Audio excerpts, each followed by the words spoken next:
नमस्कार, बहुत स्वागत है। आप देख रहे हैं जेकेएल प्राइम टाइम। मैं हूं आपके साथ अबू हुरैरा।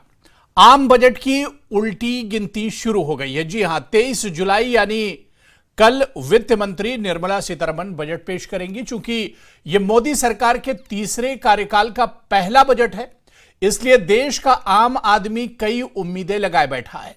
किसानों से लेकर नौकरी पेशा, नौजवान, महिलाएं और सरकारी कर्मचारी भी वित्त मंत्री निर्मला सीतारमण से नए ऐलानों की उम्मीद कर रहे हैं। देश के अलग अलग हिस्सों में लोग बजट को लेकर अपनी राय जाहिर कर रहे हैं। इसी कड़ी में जम्मू कश्मीर और हिमाचल प्रदेश में नौकरी पेशा लोग, बागबान, काश्तकार, किसान और टूरिज्म से जुड़े लोग और इंडस्ट्री से जुड़े हुए लोग वित्त मंत्री निर्मला सीतारमण से उम्मीदें लगाए बैठे हुए हैं कि आखिर इस बजट में क्या कुछ होगा और क्या कुछ इस बजट से मिलने वाला है। आज इसी को हम जेकेएल प्राइम टाइम में समझने की कोशिश करेंगे।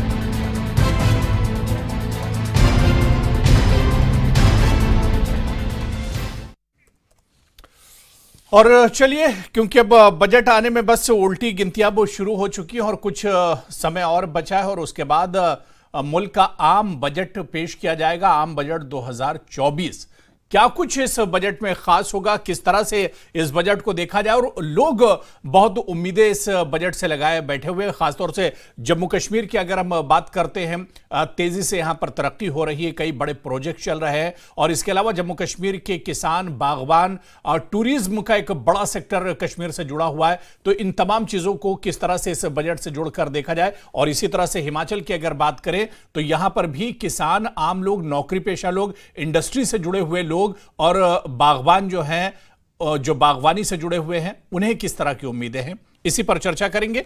बहुत खास मेहमान मेरे साथ जुड़ रहे हैं। बहुत जल्दी अपने मेहमानों का आपसे इंट्रोडक्शन करा देता हूं। मेरे साथ रऊफ तरम्बू जी हैं, जो स्टेक होल्डर है एडवेंचर टूरिज्म जम्मू कश्मीर से हमारे साथ जुड़े हुए हैं। रऊफ तरम्बू जी, आपका बहुत इस्तकबाल है न्यूज 18 जेकेएल में। मेरे साथ एक और खास मेहमान दीपान गर्ग जी हैं, जो कि वाइस चेयरमैन हैं सीआईआई हिमाचल प्रदेश के, और आपसे हिमाचल प्रदेश को लेकर इस बजट में किस तरह की उम्मीदें की जा सकती हैं, इंडस्ट्रीज को लेकर किस तरह की उम्मीदें की जा सकती है, इस पर भी हम बात करेंगे। दीपान गर्ग जी, आपका भी बहुत स्वागत है न्यूज 18 जेकेएल में। रऊफ तरम्बू जी, सर मेरी आवाज आप तक आ रही है? बिल्कुल आ रही है जनाब। सर, आम बजट 2024 अब कल पेश होने वाला है, कुछ घंटे और रह गए हैं। उससे पहले किस तरह से इस आम बजट को जम्मू कश्मीर के हित में और जम्मू कश्मीर के हक में देखा जाए, किस तरह की उम्मीदें आप लोग इस बजट से लगा रहे हैं? देखिए, जहाँ तक उम्मीदों का सवाल है, बहुत सी उम्मीदें वाबस्ता हैं इस बजट के साथ हमारी जी। चूँकि मैं जम्मू कश्मीर के टूरिज़्म से वाबस्ता हूँ। बिल्कुल। और टूरिज़्म का जहाँ तक हमें पता ही है, इस इंडस्ट्री ने बहुत ही बुरे दिन देखे यहाँ पर पिछले बहुत से सालों में। लेकिन पिछले कुछ सालों से एक उम्मीद की किरण हमें नज़र आई, जब हम 10 से 12 लाख का जो टूरिज़्म यहाँ पर ग्राफ होता था, वही पिछले 3-4 सालों में हमारा यहाँ पर तकरीबन 2 करोड़ से भी तजाविज़ कर गया है। ये एक बहुत ही खुशी की बात है हम सब के लिए जी। और इससे ये जो टूरिज़्म का जो सेक्टर है, हमारी इंडस्ट्री है, इससे जो ग्राफ हमारा ऊपर की तरफ चला गया, इससे हमारी चेहरों पे एक मुस्कुराहट सी आ गई। जहाँ मुस्कुराहट आ गई, तो वहीं पर हमारी कुछ जो एरियाज़ हैं, वहाँ पर कुछ दुश्वारियाँ भी नज़र में आने लगी जी। क्योंकि आपको पता ही है कि यहाँ पर हमारे जो 3 या 4 जगह हैं जहाँ पर बहुत ही प्रेशर रहता है, उन जगहों पर वो श्रीनगर है, गुलमर्ग, पहलगाम या सोनमर्ग के जो हेल्थ रिजॉर्ट्स हैं। तो ये 2 करोड़ या 1.5 करोड़, जो 1 करोड़ यहाँ पर पर्यटक आते हैं, तो उसका बहुत काफ़ी रश लगा रहता है उन जगहों पे, जिसकी वजह से यहाँ की जो कैरिंग कैपेसिटी उन एरियाज़ की वो काफ़ी हद तक मुतासिर हो रही है। अब चूंकि ग्राफ बढ़ता ही जा रहा है और कश्मीर जम्मू कश्मीर तो बहुत ही सॉट आफ्टर प्लेस है, मनपसंद जगह है टूरिस्ट्स के लिए। बिल्कुल। तो यहाँ हर एक आना चाहता है, विजिट करना चाहता है। तो गवर्नमेंट ने हाल ही में यहाँ पर जो हमारे आज़ादी के 75 ईयर्स कंप्लीट हुए, तो उसी में एक अनाउंसमेंट भी हुई जो हमारे लिए बहुत ही अच्छी थी। Across Jammu and Kashmir 70 new 5 destinations, tourist destinations उन्होंने डिक्लेयर कर दी। अब जहाँ तक इन डेस्टिनेशंस का सवाल है, अगर हम देखेंगे इनकी पेस जो है वो बहुत ही स्लो जा रही है। जहाँ हमारी नीड है वहाँ उतनी हमारे पास जगह नहीं है जो हम दिखा सकते हैं। हालांकि हमारे पास अक्रॉस जम्मू एंड कश्मीर इतनी खूबसूरत जगह हैं जहाँ पर्यटक जाना चाहते हैं। तो ऐसे में जब और ट्रेन भी आ रही हैं जो एक और एडिशन है हमारे इस इंडस्ट्री के लिए। अब माशाल्लाह ट्रेन भी बहुत जल्दी से शुरू होने वाली हैं। हमारी जितनी भी स्टेट्स हैं वो जुड़ जाएंगी रेल के ज़रिए श्रीनगर और जम्मू कश्मीर को। तो उसमें भी हमारी उम्मीदें हैं कि हम ज़्यादा एक्सपेक्ट कर रहे हैं पर्यटकों का रश यहाँ पर। अब ऐसे में तो जो जगहें हमें डेवलप करनी है, अगर हम उनको टाइम बाउंड नहीं रखेंगे, अब टाइम बाउंड रखने से तो हमारी बहुत सी और भी दुश्वारियाँ उसमें पेश आ सकती हैं। तो इसमें ये जो बजट है हमारा, इसमें बहुत सी हमारी उम्मीदें वाबस्ता है जी। क्योंकि जो हमारी एलोकेशन बजट एलोकेशन है, चूँकि हम डायरेक्ट सेंटर के साथ वाबस्ता है आजकल यूटी के हिसाब से, तो हमारी जो उम्मीद है इस बजट में कि ये जो गवर्नमेंट ऑलरेडी वो बहुत ही उन्होंने यहाँ पर टूरिज़्म इंडस्ट्री को बढ़ावा देने के लिए बहुत कोशिशें हैं जो रायगा नहीं हुई हैं। और इसमें हमें लगता है कि आज के टाइम में एक हैंड होल्डिंग होनी चाहिए। हमारी finance minister, honourable finance minister जो है, तो उसको स्पेशल एक पैकेज यहाँ पर जो नई डेस्टिनेशंस हैं उनको जल्द से जल्द मुकम्मल करने के लिए एक फ़र्क दिलाना वो जो पैकेज है हमारे इसमें जो बजट आ रहा है वो देना है, ताकि जिसके साथ जो लोग जुड़ जाएंगे। और अक्रॉस जो हमारी एम्प्लॉयमेंट है यहाँ पर, अनएम्प्लॉयमेंट वो काफ़ी हद तक वो भी एड्रेस कर रही हैं। जो टूरिज़्म है, हमारे बहुत से नौजवान जो पढ़े लिखे हैं, जो एरियाज़ डेवलप हो जाएंगे तो उनका भी एक वसीला बन जाएगा एम्प्लॉयमेंट का। क्योंकि टूरिज़्म एक वाहिद इंडस्ट्री है हमारे यहाँ पर जो घर घर जिसका जो वो एक इम्पैक्ट रहता है और एम्प्लॉयमेंट क्रिएट करती हैं। तो ऐसे में बहुत सी उम्मीद है और हमें पूरी उम्मीद है इस बार हमें निराशा नहीं होगी, बल्कि उम्मीद है कि इस बार फ़र्क दिलाना तरीके से हमारी जो ऑनरेबल फाइनेंस मिनिस्टर हैं वो स्पेशल पैकेज का अनाउंस करके ये जो हमारे एरियाज़ हैं उनको डेवलप करने में हमारी मदद। बिल्कुल, यानी तरम्बू जी कल जब वित्त मंत्री का और वजीर खजाना का पिटारा खुलेगा तो उसमें से जम्मू कश्मीर के लिए बहुत कुछ होगा और खासतौर से टूरिज्म और सयाहत के लिए बहुत कुछ होगा, यही उम्मीद आप कर रहे हैं। मैं दोबारा से आऊंगा रऊफ तरम्बू जी, मेरे साथ एक और खास मेहमान मिताली निकोरे जी जो कि इकोनॉमिस्ट हैं, वो भी हमारे साथ जुड़ चुकी हैं। मिताली जी, आपका भी बहुत स्वागत है न्यूज़ 18 JKLH में। मैं दीपान गर्गी आपके पास आना चाहूंगा। दीपान जी, हिमाचल प्रदेश को लेकर कल के बजट को किस तरह से देखा जाए, चाहे बागवानी की बात करें, इंडस्ट्रीज की बात करें या टूरिज्म की बात करें? क्या है, हिमाचल के अंदर जी हम ओवरऑल सारे ही सेक्टर्स को बहुत नजदीकी से देख रहे हैं और उसमें सब में इम्प्रूवमेंट का स्कोप बहुत ज्यादा है। हिमाचल जो है वो बेसिकली शुरू से टूरिज्म हब रहा है जी, JNK की तरह, बट JNK में प्रॉब्लम्स कुछ और थी तो उस वजह से डिले हो गया, जो अभी 2-3 साल से थोड़ा बेटर हुआ है जी। लेकिन हिमाचल में कभी भी मूवमेंट की कोई दिक्कत नहीं थी। लेकिन क्या है, वहां पे भी सिर्फ 10-15 स्पॉट्स ही हैं जहां पे ज्यादा टूरिज्म जा रहा है। उसके अलावा बाकी जो अपर रीचेज ऑफ हिमाचल है वहां पे पर्यटक नहीं जा पा रहे, चाहे वो रोड कनेक्टिविटी है। अब जैसे श्रीनगर तक तो रेलवे जा रही है, हिमाचल में तो कोई रेल का भी साधन नहीं है। वहां पे कहीं पे भी सिर्फ चंडीगढ़ तक सड़क रेलवे जाती है, उसके आगे कुछ है ही नहीं। नैरो गेज है, ब्रॉड गेज कहीं पे भी नहीं है पूरे हिमाचल में जी। उसी तरह बिकॉज रेलवे का कनेक्शन नहीं है तो जो व्यापार है या व्यापारी है उसके लिए भी जाने में कठिनाई है जी। तीसरा इंडस्ट्री जो है, इंडस्ट्री में अब JNK में बहुत अच्छा एक पैकेज आया है जिससे बिल्कुल मैं दीपान जी मैं आपके पास आ रहा हूं जैसे ही, क्योंकि शायद लाइट चली गई है। मैं दोबारा से आपके पास आऊंगा और हिमाचल प्रदेश के इस बजट में क्या कुछ खास होगा उस पर हम आगे भी बात करेंगे। मैं मिताली जी आपके पास आऊंगा। 2024 का बजट और इस वजह से भी बहुत अहम है क्योंकि एनडीए की तीसरी सरकार का ये पहला बजट है और इस पर खासतौर से मिडिल क्लास को लेकर क्या क्या कुछ इंपॉर्टेंस आप इसकी देखती हैं, और इसके अलावा जम्मू कश्मीर और हिमाचल को लेकर क्या वाकई में इस बजट में होगा, क्योंकि टूरिज्म के हिसाब से दोनों डेस्टिनेशन बहुत इंपॉर्टेंट हैं, चाहे जम्मू कश्मीर की बात करें या हिमाचल प्रदेश की। जी बिल्कुल बिल्कुल। दोनों स्टेट्स का ये बहुत ही एक अहम टर्निंग पॉइंट मैं कहूंगी, क्योंकि अगर हम ये देखें कि हिमाचल में एक ओवर टूरिज्म का प्रॉब्लम अब हमें दिख रहा है, और अगर हमने आज से प्लानिंग नहीं करी तो फ्यूचर में जम्मू एंड कश्मीर में भी वही प्रॉब्लम आएगी ओवर टूरिज्म की। तो हमें आज से ही इंफ्रास्ट्रक्चर प्लानिंग की बहुत जरूरत है ये करने के लिए कि हमारे पास रोड्स हो, हमारे पास सही होटल इंफ्रास्ट्रक्चर हो, हमारे पास सही वाटर एंड सैनिटेशन का इंफ्रास्ट्रक्चर हो, ताकि हमें पता चले कि जो भी टूरिस्ट हमारे हिमाचल में आ रहे हैं या जम्मू एंड कश्मीर में आ रहे हैं, सबसे पहले तो वो ऑफ कोर्स सेफ रहें, लेकिन ये भी इम्पोर्टेंट है कि वो मतलब जो एनवायरनमेंट है उसको इशू ना बने और वो वहां पर बिल्कुल सेफ और सिक्योर रहे। बिल्कुल। और ठीक इसी तरह से हिमाचल प्रदेश की भी मिताली जी अगर बात की जाए तो टूरिज्म यहां पर भी बहुत इंपॉर्टेंट है, और इसके अलावा बागवानी की बात की जाए जम्मू कश्मीर में भी आप देखिए कि एक बड़ा सेक्टर है जो बागवानी है, जो सेब की काश्तकारी पर है, और इसी तरह से हिमाचल प्रदेश में भी जो बागवानी का सेक्टर है वो बहुत इंपॉर्टेंट है। तो इस सेक्टर के लिए कल के इस बजट में क्या कुछ हो सकता है, ये भी बहुत इंपॉर्टेंट होगा। जी बिल्कुल, मुझे ये लगता है कि फार्म सेक्टर ओवरऑल और एग्रीकल्चर ओवरऑल एक बहुत ही बड़ा अहम पोर्शन रहने वाला है बजट का।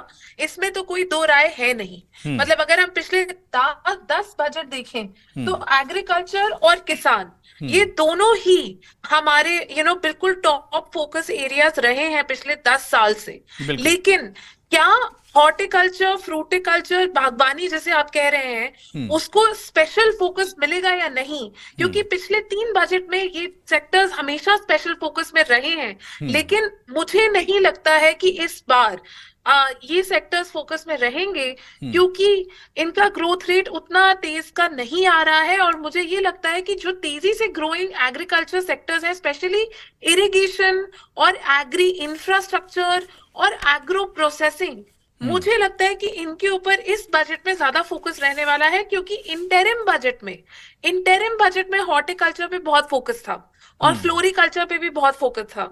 इसीलिए मुझे लगता है कि इस बार ही ज्यादा फोकस एग्रो प्रोसेसिंग पे रहेगा। तो बिल्कुल क्या एग्रीकल्चर पर, जिस तरह से मिताली जी कह रही हैं कि एग्रीकल्चर बहुत इंपॉर्टेंट है और हमेशा हर बजट में उस पर फोकस किया जाता है, क्या आने वाले कल के बजट में भी इस पर फोकस किया जाएगा?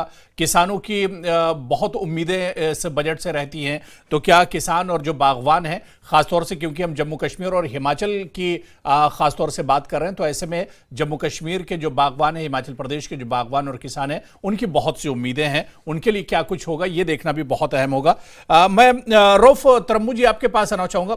रऊफ तरम्बू जी, जिस तरह से मिताली जी भी कह रही थी कि जो टूरिज्म है जम्मू कश्मीर को लेकर भी बहुत इंपॉर्टेंट है और हिमाचल को लेकर भी बहुत इंपॉर्टेंट हो जाता है, लेकिन जम्मू कश्मीर में रऊफ जी जब भी हम देखते हैं कि टूरिज्म में जिस तरह से आपने अपने पहले सेगमेंट में चीजें कही थी कि 2-3 डेस्टिनेशन को अगर छोड़ दिया जाए तो बाकी जो नए डेस्टिनेशंस हैं वहां पर इंफ्रास्ट्रक्चर की बहुत कमी है। अगर वहां पर चीजों को सुधार दिया जाए, रास्तों को सुधार दिया जाए, वहां पर होटल्स और लोगों के ठहरने और रुकने की चीजें इस तरह से बना दी जाए तो उनसे बहुत अच्छा एक तरह से रेवेन्यू जनरेट किया जा सकता है। बिल्कुल सही फरमाया आपने। जहाँ तक ये जो न्यू डेस्टिनेशंस आ रही हैं जी, जब तक वहाँ पर जो क्योंकि आजकल का जो टूरिस्ट है उसके पास पैसा है, वो हर एक जगह देखना चाहता है और कंफर्ट्स भी अपने देखता है। तो सबसे पहले जो नई डेस्टिनेशंस है, हमें रोड कनेक्टिविटी की बहुत अहम ज़रूरत है। जो रास्ते वहाँ तक पहुँचते हैं उनको मेंटेन करना है हमें, उनको ठीक करना है हमें।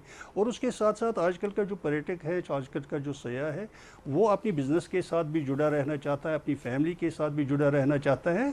और उसमें हमारी ये जो डेस्टिनेशंस हैं वहाँ पर हमें जो इंटरनेट कनेक्टिविटी है, हमारे आज भी यहाँ पर कई ऐसे एरियाज़ हैं जहाँ टूरिस्ट जाते हैं, लेकिन बदकिस्मती से हमें ये कहना पड़ता है कि उन एरियाज़ में अभी जो कनेक्टिविटी है हमारी इंटरनेट की वो उतनी अच्छी नहीं है, बहुत पुअर कनेक्टिविटी है। तो वो कि जो टूरिस्ट वहाँ पर जाते हैं तो उनको लगता है कि नहीं, हम किसी ऐसी जगह पे हैं जो अभी हमें नहीं विज़िट करना चाहिए था। तो ऐसे में जो नई डेस्टिनेशंस आएगी, इन चीज़ों का वहाँ पर ख्याल रखना है, क्योंकि इंफ्रास्ट्रक्चर की बहुत कमी है अभी हमारे यहाँ जम्मू एंड कश्मीर में। बिलखुसूस मैं वादी की जब मैं बात कर रहा हूँ, बहुत ही कमी है हमारे पास इंफ्रास्ट्रक्चर की, वो क्रिएट करना है।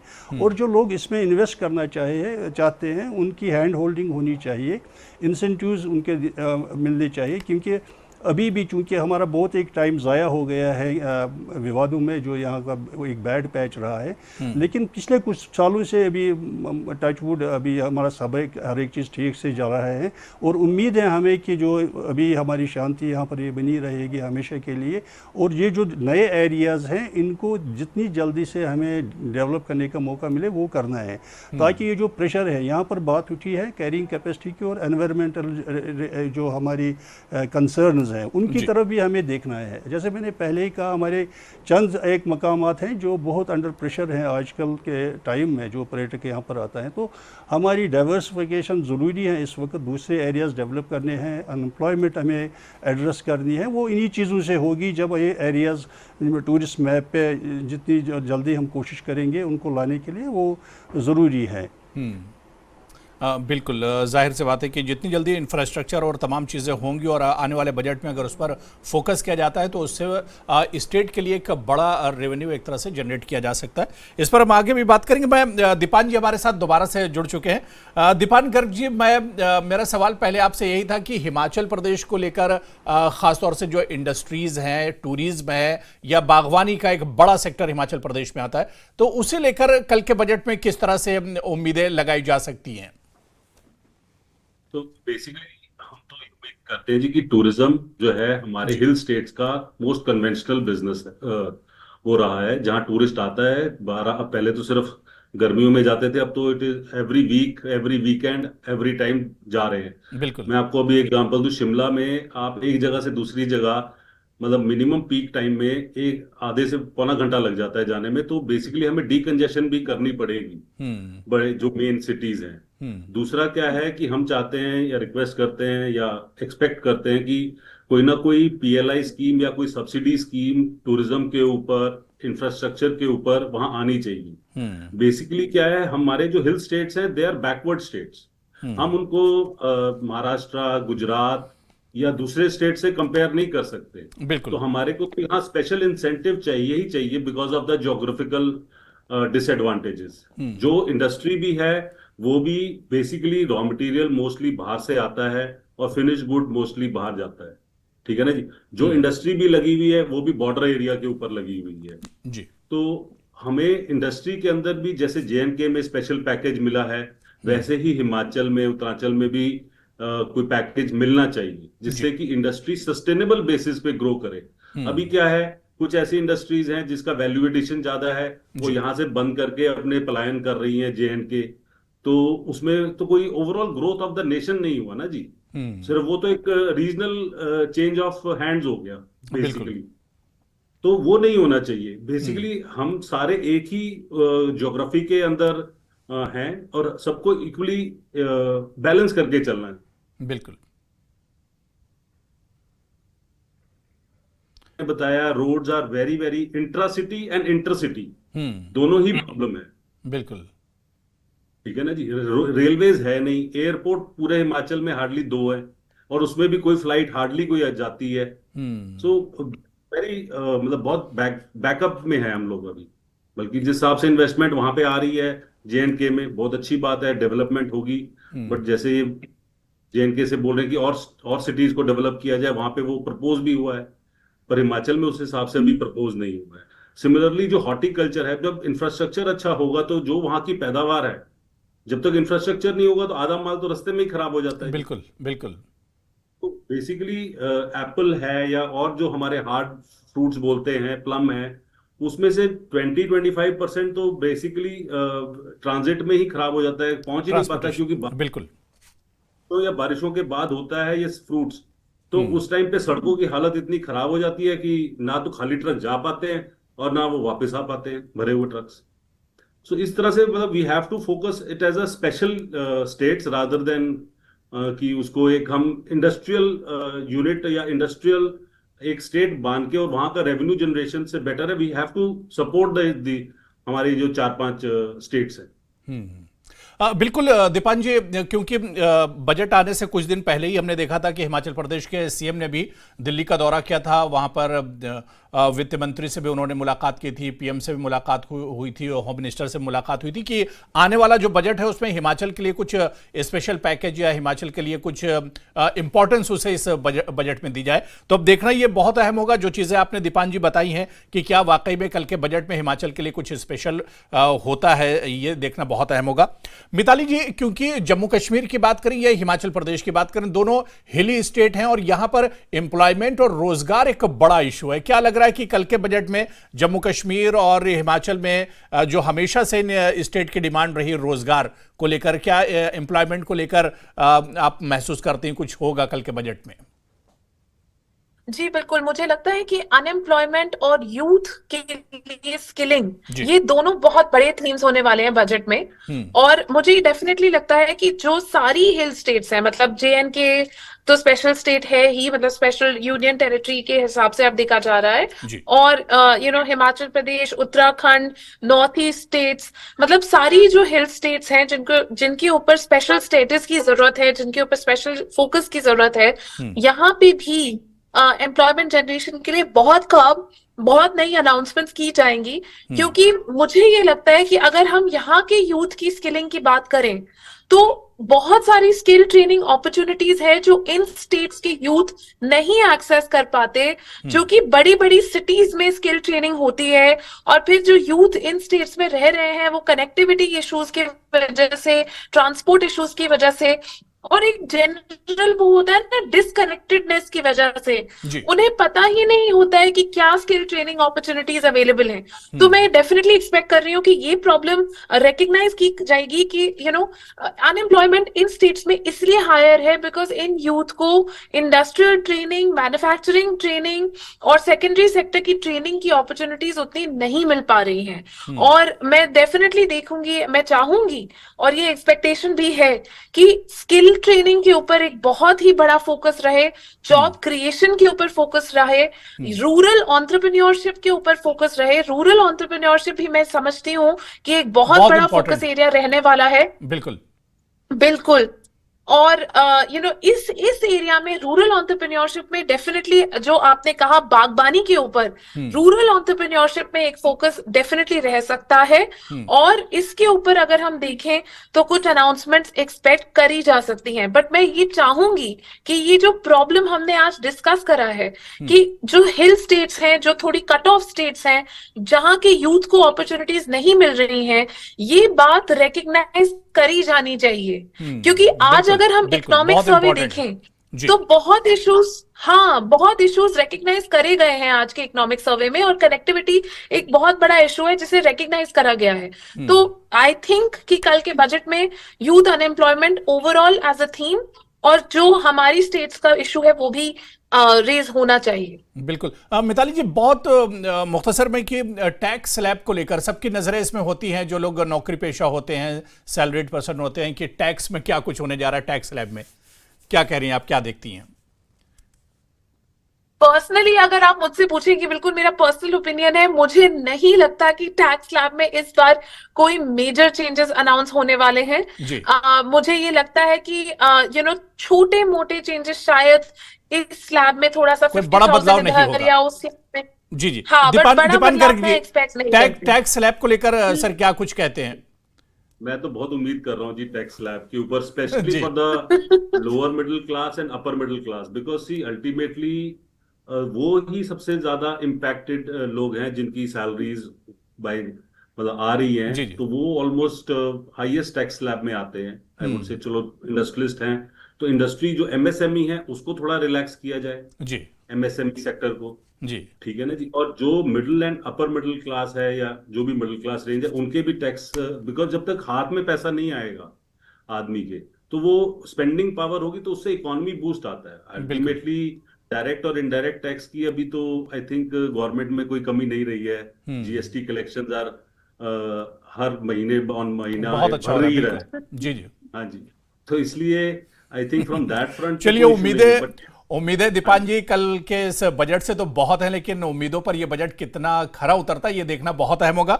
बहुत बहुत शुक्रिया अपना कीमती वक्त देने के लिए दीपान गर्ग जी, हमारे साथ जुड़ने के लिए मिताली निकोरे जी और रऊफ तरम्बू जी, सभी का बहुत बहुत शुक्रिया चर्चा में जुड़ने के लिए। तो जेके प्राइम टाइम में आज फिलहाल इतना ही। नमस्कार।